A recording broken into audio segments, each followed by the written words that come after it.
لەسەر بانگێشتی کۆماری ئیسلامی ئێران محەممەد حەلبوسی سەرۆکی ئەنجومەنی نوێنەران بۆ سەردانێکی یەکڕۆژی گەیشتە تاران و لەگەڵ سەرۆکی ئەنجومەنی شوڕای ئیسلامی محەممەد باقر قالیباف و سەرۆک کۆمار و وەزیری دەرەوە و سکرتێری ئەنجومەنی یاساییشی نەتەوەیی کۆبووەوە. هەروەک یوسف فەرەج سەبعاوی پەرلەمانتاری پارتی پێشکەوتن ئاماژەی پێدا کۆبوونەوەی حەلبوسی لەگەڵ کەسایەتیە باڵاکانی کۆماری ئیسلامی ئێران بۆ باسکردنی دۆسیە گرنگەکانی نێوان هەردوو وڵات و ناوچەکەیە. عێراق بەر لە چەند ڕۆژێک میوانداری پێنجەمی کۆبوونەوەی ئەمنی نێوان ئێران و سعودیەی کرد. بەرپرسانی هەرسێ وڵات بە ئەرێنیان هەڵسەنگاند کە سەرەتایە بۆ کۆبوونەوەی سیاسی نێوان هەردوو وڵاتەکە لە ئاسی بەرزتردا. عالية على أي دولة من هذه الدول يجب أن يكون العراق.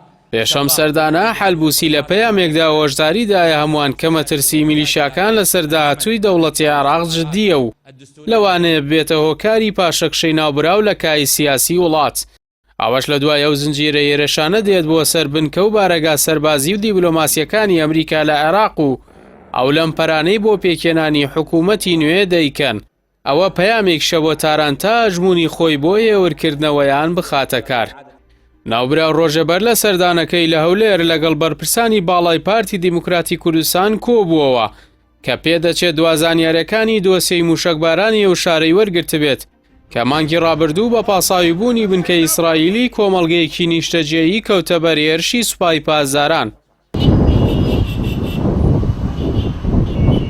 بۆ پێی عێراق دوای ڕوخانی بەعەز حکوومەتێکی بێهێزە و بە تایبەتی لەسەر بنەمای سەنگەربەندی ناوچەکە و جیهان حکوومەتەکانی پێکدێنرێن هاوپەیمانی ڕزگارکردنی نیشتیمان بە سەرۆکایەتی سەدر و بەشداری حەلبوسی و بارزانی لە پێکێنانی حکوومەتدا شکستیان خوارد و هۆکاری شکوتلەی بەهێزی چوارچێوەی هەماهەنگیە کە ئێران پشتیوانیان دەکات. هۆکارێکی ترە بۆ ئەوەی حەلبوسی لە تاران بەدوای کردنەوەی ئەو گرێکوێرەیەدا بگەڕێت.